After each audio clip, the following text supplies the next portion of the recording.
In the logging camp of Heron's Jaw, a woman was dragged through the mud with her wrists lashed behind her back, and a grain sack pulled down over her head. Her boots had been taken. Her feet were bare against the cold earth, and every stone she stepped on left a mark she would carry for weeks. The crowd along the main path did not part for her. Men stood with their arms crossed and their eyes flat. Women gripped their shawl collars and watched from behind hanging laundry. One man threw a clod of dirt.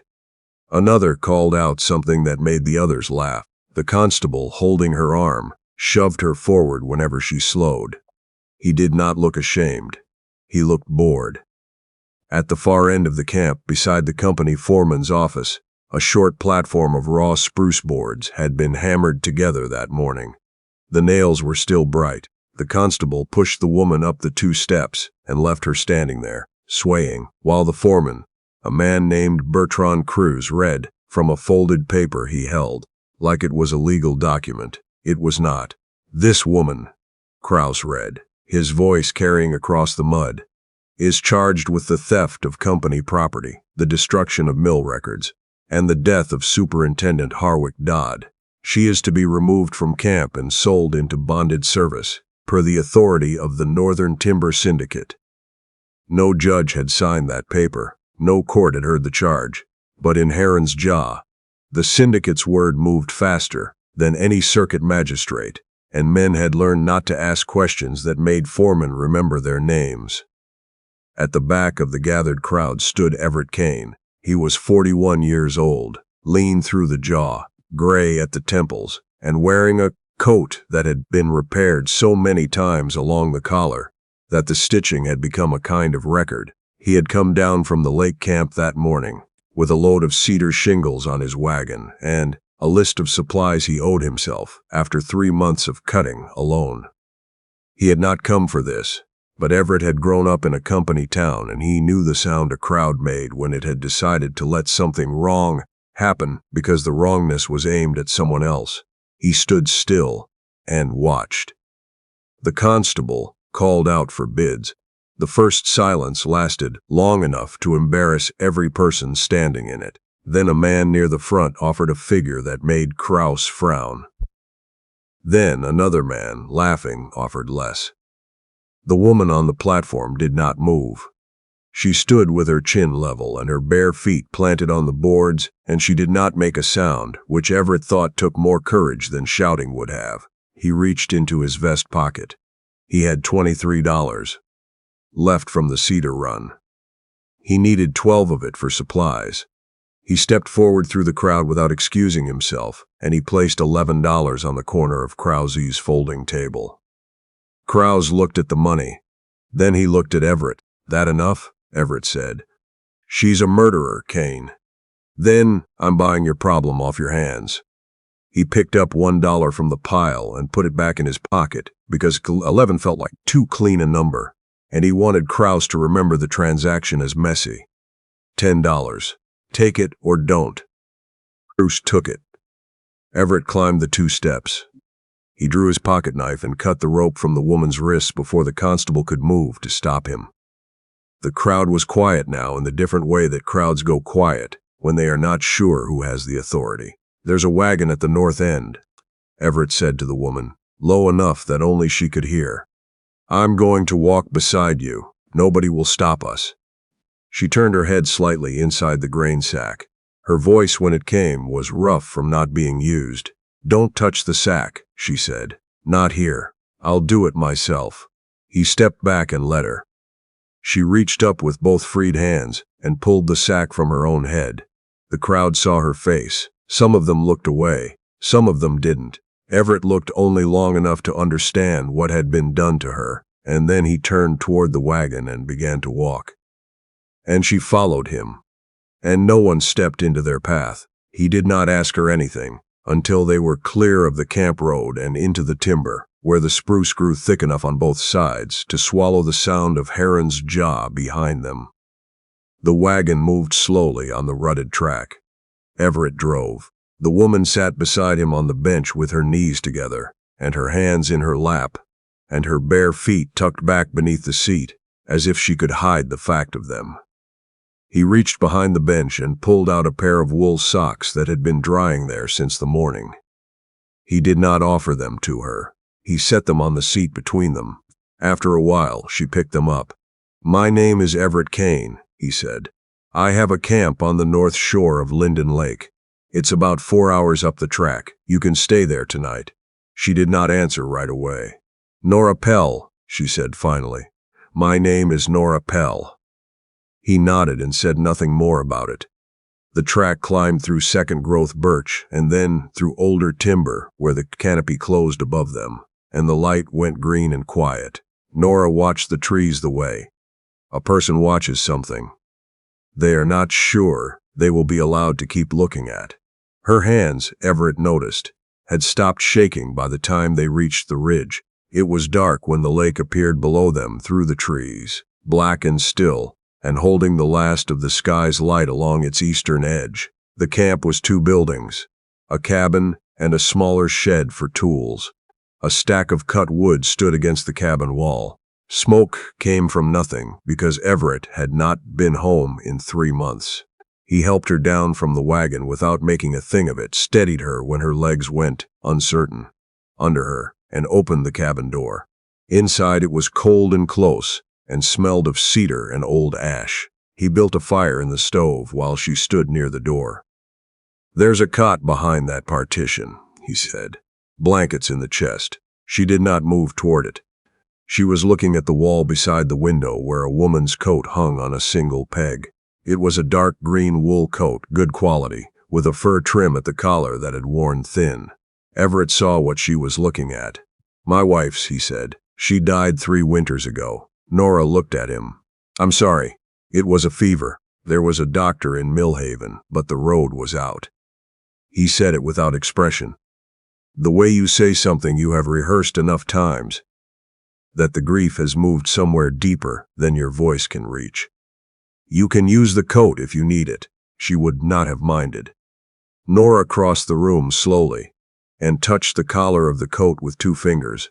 She did not take it down. She stood there for a moment with her back to him, and when she turned around, her face was steadier than it had been since he first saw her. "I did not kill Harwick Dodd," she said. The fire cracked in the stove. Everett pulled a chair back from the table and sat down. "Tell me," he said. She had worked as a records clerk for the Northern Timber Syndicate for 4 years.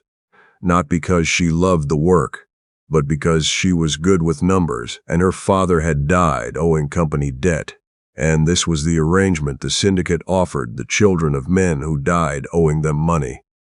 She kept the ledgers for the Heron's Jaw Mill. She knew what the timber tallies said, and she knew what the invoices to the provincial government said, and she knew because the numbers told her plainly that the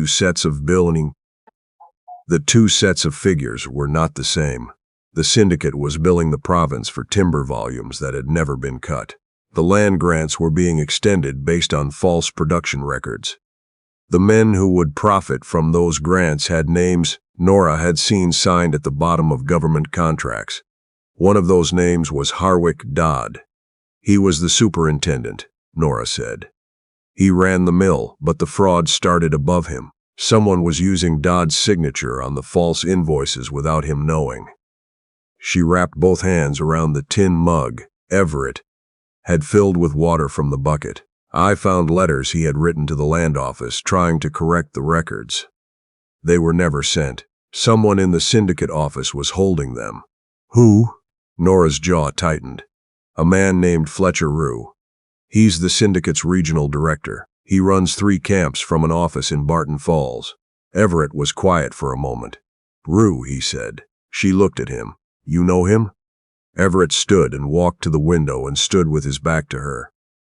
Outside, the lake was invisible now, only darkness and the sound of water against the dock. "He licensed this camp," Everett said slowly. 2 years ago, a man from his office came up here and told me the lake access would be revoked unless I paid a new processing fee. I paid it. He turned around. Same thing happened to every independent cutter on this shore. Rue's been running that scheme for years." Nora watched his face. then you already know what he does to people who have something he wants." Everett sat back down. "Keep going." Dodd had discovered what was being done with his name. He had told Nora he was going to the provincial inspector's office in Barton Falls with the corrected records. She had given him the original invoices she had copied by hand over 4 months, hidden in the spine of a company catalog. 2 days later, Dodd was found dead at the base of the mill stairs. The company doctor said he had fallen. The constable, who was paid by the syndicate, agreed. The corrected records disappeared. Rue told the camp that Nora had stolen company documents and that Dodd had confronted her and died in the struggle.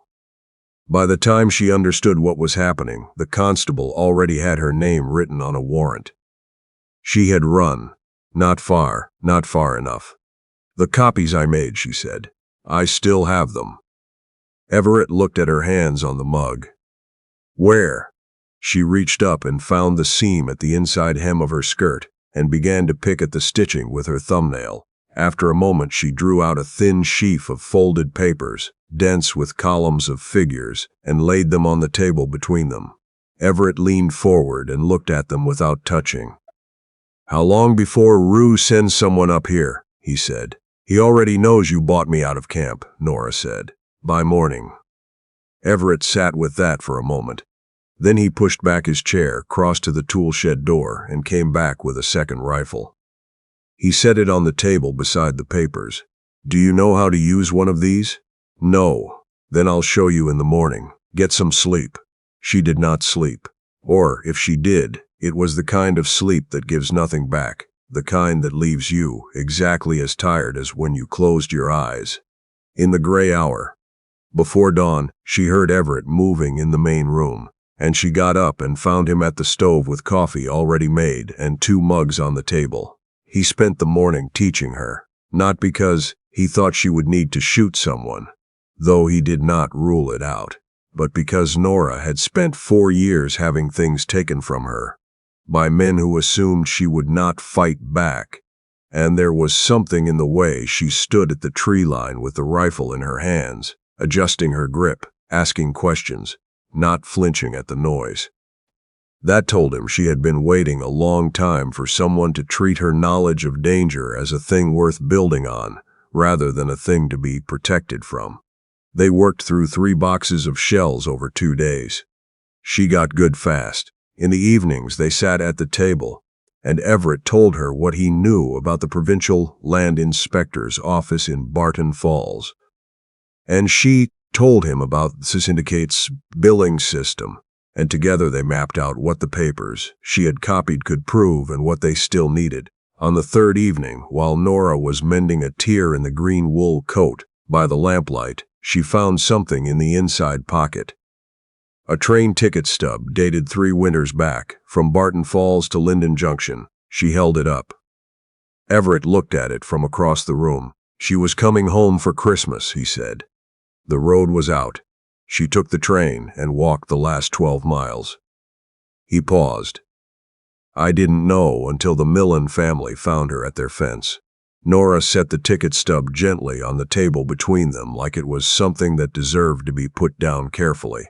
"She must have been very determined," Nora said. "She was," he said. "She was the most determined person I've ever known." He looked at the lamp. "Until recently." Nora did not answer, but her hands stopped moving on the coat for a moment, and she did not look away from him. They came at dawn on the 4th day. Everett heard the horses before he saw them. He was outside splitting wood when the sound came up from the south track. Too many hooves for a supply run, and moving at a pace that said they already knew where they were going. He was back inside with the door latched before the first rider cleared the tree line. Nora was already up. She had the papers inside her coat. "How many?" she said. "At least 4. She moved to the rifle against the wall and checked it the way he had shown her. "The root cellar," Everett said. He lifted the trapdoor in the floor beside the stove. "If they see you, this is finished." She looked at him. Then she went down. He lowered the door and moved a bucket of sand over it and went to stand at the window with his arms loose at his sides. There were 5 of them, Two he recognized as syndicate constables from the Heron's Jaw camp. The other three wore no uniform, but had the careful, unhurried way of men who were paid to be patient. The one who rode in front had a red wool scarf around his neck, which he wore even in the warmth of the morning, and Everett thought this was either vanity or a signal. He had not seen this man before. The man with the red scarf dismounted and walked to the cabin door and knocked. Everett opened it. "Morning," the man said pleasantly. He looked past Everett into the room. "Kane, is it? We heard you'd bought yourself a complication." "I bought myself $10 worth of peace and quiet," Everett said. "Haven't seen much of either." The man smiled. "Rue wants the woman, and whatever she's carrying. There's no one here but me." The man with the red scarf tilted his head slightly and studied Everett the way you study an equation you suspect has a wrong answer somewhere in it. "Rue says the charges against her will go federal if she doesn't come in. Theft of provincial documents. That's a hanging matter." "Then Rue should file with the provincial court," Everett said. "I'll be glad to give a statement." The man's smile went thin. Behind him, two of the riders shifted in their saddles. "Rue's patience," the man said, "is not a bottomless resource. Neither is mine." Everett filled the doorframe and did not move from it. "You've got no warrant, I can see. You've got no sheriff. What you've got is 5 horses on my license claim, which I'd ask you to move back from because they're tearing up my dock path." The standoff held for a long moment. Beneath the floor, in the dark of the root cellar, Nora Pell sat with both hands pressed flat against the cold earth, and her breathing as slow and even as she could make it, listening to the voices above her and measuring the silence between them. The man with the red scarf looked at the cabin for a long time. Then he looked at his riders. Then he looked back at Everett. "Rue arrives in Barton Falls in 6 days," he said. "Once the new land transfer is signed, the syndicate holds this lake, every camp on this shore, and that woman will be declared a provincial fugitive before any court sees her papers." He turned toward his horse. "Think on that." They rode back into the timber. Everett stood at the door until the sound of them was gone. Then he lifted the bucket and opened the trap. Nora came up with dirt on her knees and her face very still and pale. 6 days, she said. 5 now, Everett said. Barton Falls is 2 days by wagon. She looked at the rifle on the wall. Then she looked at him. "Then we leave today." They left before the light changed. Everett took what mattered. The rifle, a bedroll, dried provisions, and the original company ledger he had kept from 3 years ago, when the syndicate had tried to alter the terms of his own cutting license. He had kept it because his wife had told him to.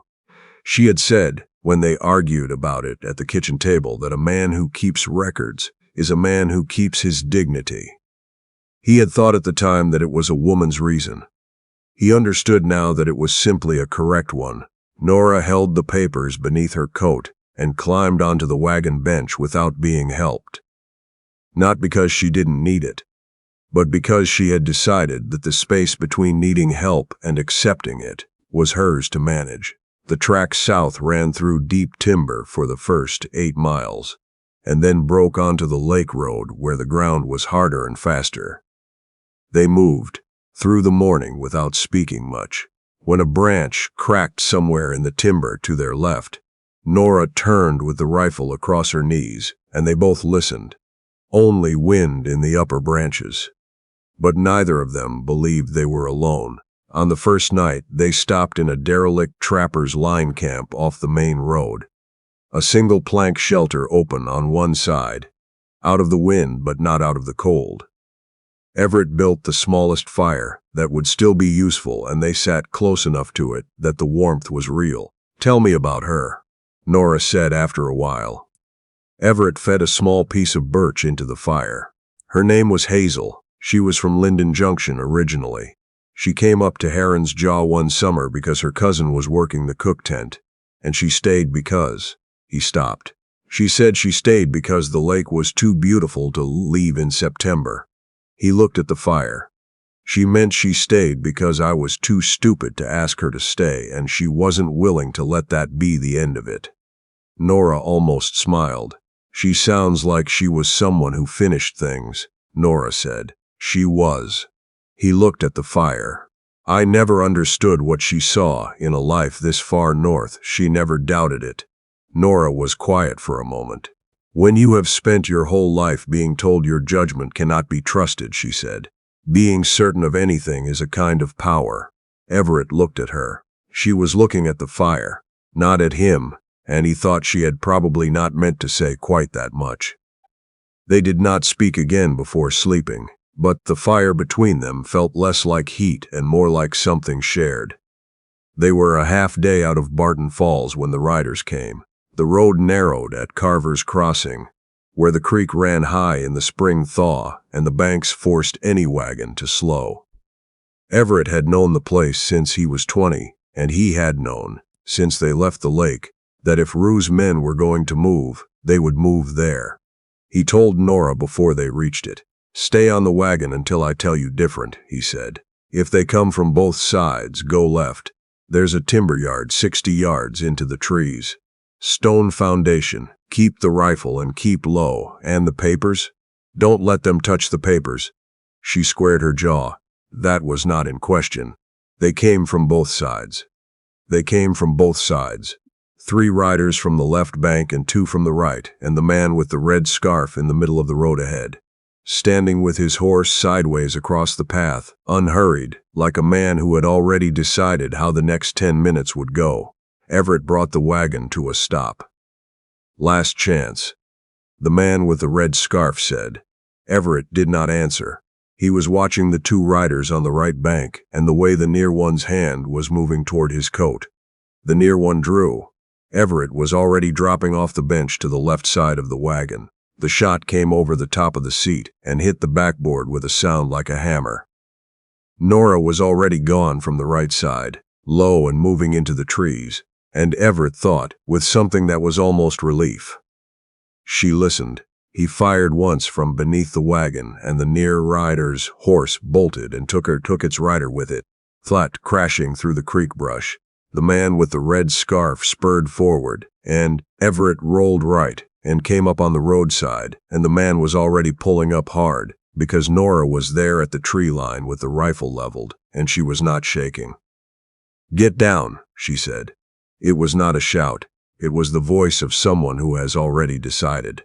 The man with the red scarf looked at her for a long moment. He got down. One of the other riders broke for the road south, and Everett let him go. He could report to Rue. That was fine. Rue would hear that his men had been stopped by a woman with a rifle and a cedar cutter who filed under a legitimate provincial license, and maybe that would rattle something loose in Rue's calculations. Everett tied the remaining men to the wheel of the wagon with the rope from the supply box. He checked Nora for injury, found none, found instead that her hands were steady and her face was flushed and alive in a way he had not seen before. You could have run, he said. You weren't running, she said. They reached Barton Falls at midday. The town was larger than Heron's Jaw by several degrees.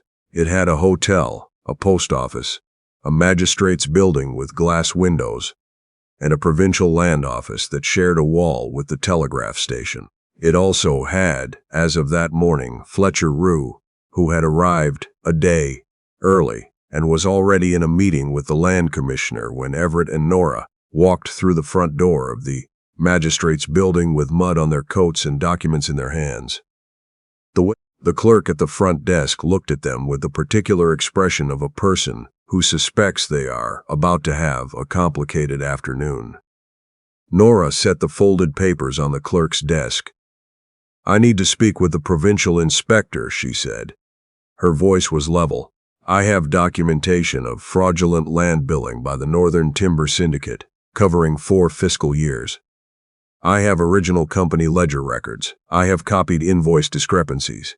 And I have a witness. She indicated Everett, who will provide a sworn statement regarding the syndicate's license fraud on the north shore of Linden Lake. The clerk stared. Now please, Nora said.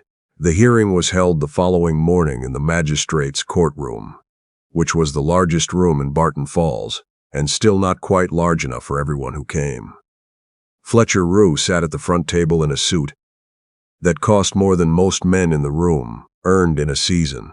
He was a compact man, well-fed, with the careful stillness of someone who has never needed to hurry because the room has always arranged itself around him.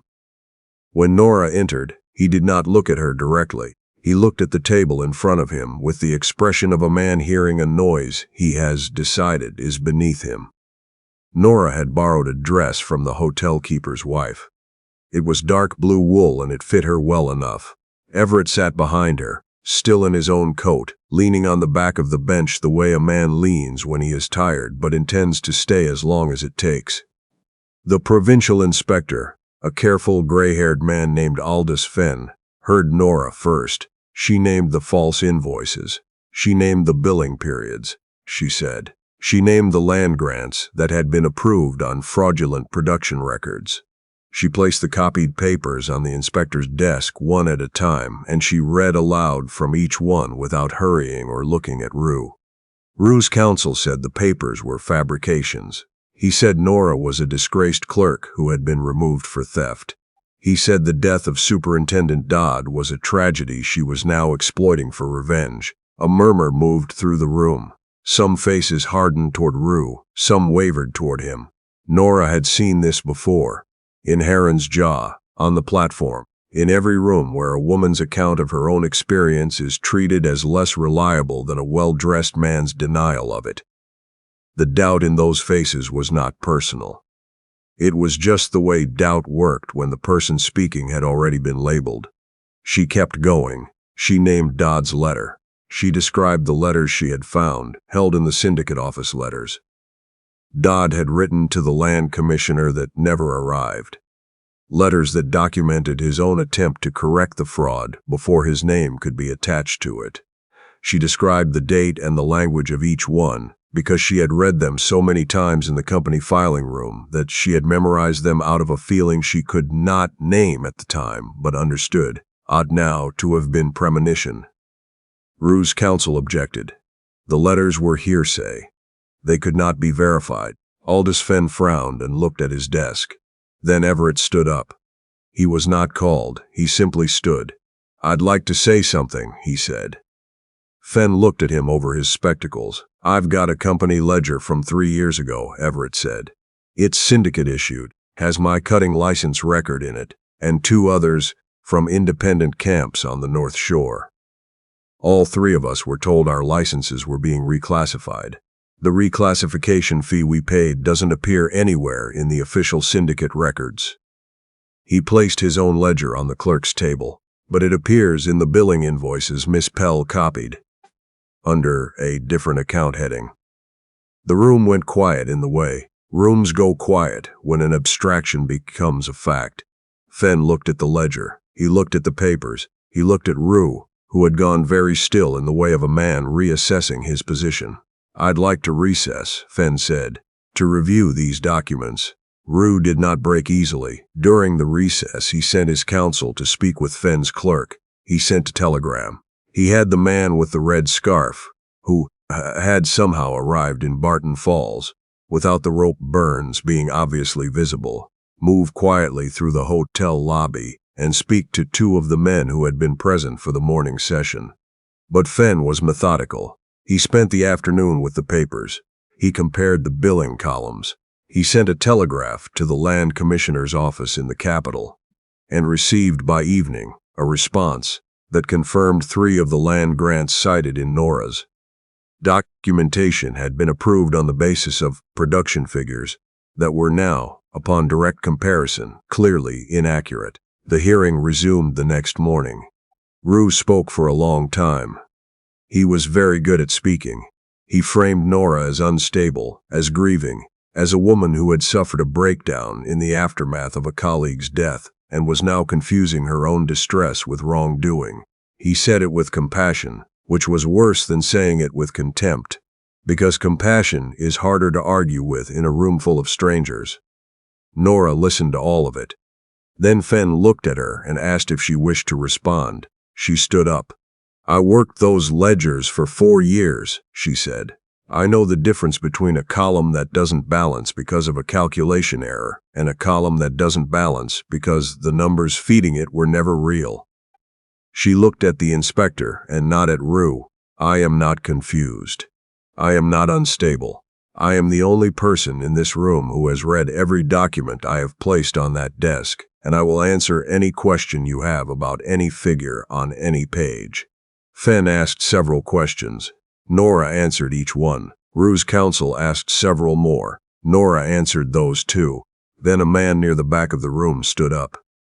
He was thin and wore a clerk's collar, and he held his hat in both hands, and his knuckles were white. I need to say something, he said quietly. Rue turned to look at him. The man looked at the floor.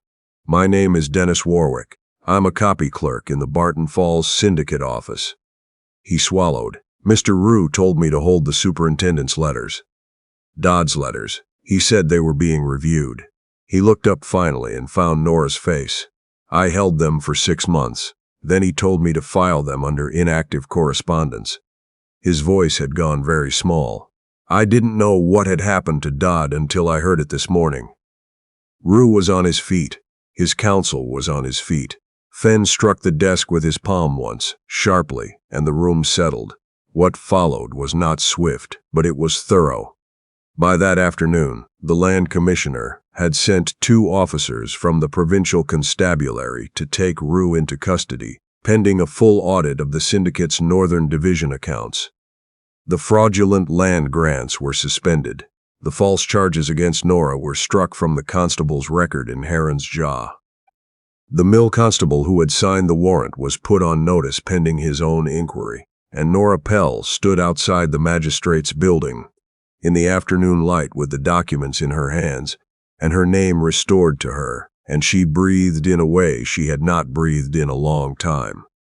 Everett found her there. He was carrying 2 cups of coffee from the hotel across the road, and he stopped beside her and held one out without a word, and she took it, and they stood together looking at the main street of Barton Falls going about its afternoon business. You can go back now, Everett said, if you want, to wherever you were before Heron's Jaw. Nora held the coffee in both hands. I was not anywhere before Heron's Jaw. I was a debt my father owed a company. She looked down the street. I have not been anywhere of my choosing in 4 years. Everett was quiet. What will you do? He said after a while. Nora looked at him sideways. I was thinking about a lake, she said. I've never had a view of one. He did not say anything to that, but the corner of his mouth changed. They went back to Linden Lake in the spring when the South Road was open and the birch were just starting to green at the tips. Nora had spent the winter in Barton Falls, working as a records assistant for Aldous Fenn's provincial office, which was a temporary arrangement that became permanent faster than either of them expected. Everett had come down twice from the lake camp with cedar loads and spent each time 2 days longer in town than the delivery required. On the 3rd visit, he did not pretend it was about cedar. They were married in the Barton Falls church on a Tuesday in April, which was a plain day in a plain month, and suited them both.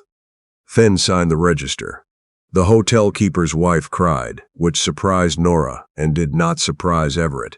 2 cutters from the north shore of Linden Lake came with firewood and apologetic expressions, and a collective memory of saying nothing useful during the years.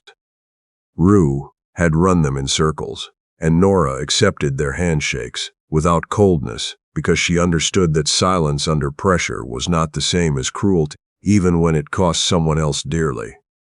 When they drove north after the wedding, through the birch and the deep timber and up onto the ridge where the lake first appeared through the trees, Nora looked at the water for a long time. She was thinking about her father's debts and about Howick Dodd's letters held 6 months in a filing cabinet, and about the grain sack over her head and the cold boards beneath her bare feet.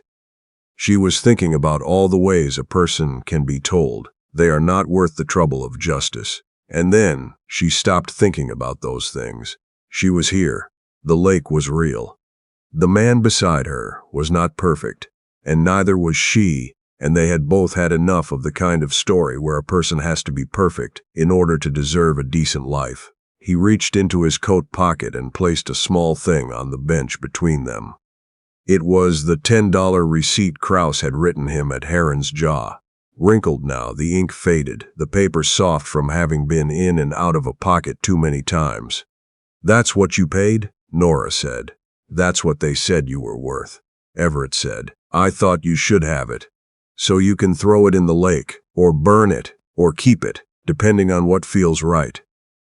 Nora looked at the receipt for a long moment. Then she folded it carefully and put it in her own pocket. "I'll keep it," she said, "so I remember that men like Kraus exist and can be walked away from." Everett started the horses. The cabin came into view through the trees, smoke already rising from the stovepipe, where the caretaker boy from the junction had been up the day before to open the place. The green coat hung on its peg inside, waiting. The lake held the late afternoon light along its far shore in a long gold line. Above the door, nailed flat against the timber, was a new cedar shingle, smooth cut, pale, still smelling of the wood. Everett had put it up before he left for the winter, in the empty days after the hearing, when the camp had been too quiet and his hands had needed something to do. Burned into the wood with a hot iron in plain letters that anyone could read were two words: Pelkane. Not his name alone, not her name first or last by courtesy or habit, both names equal, because that was what they were.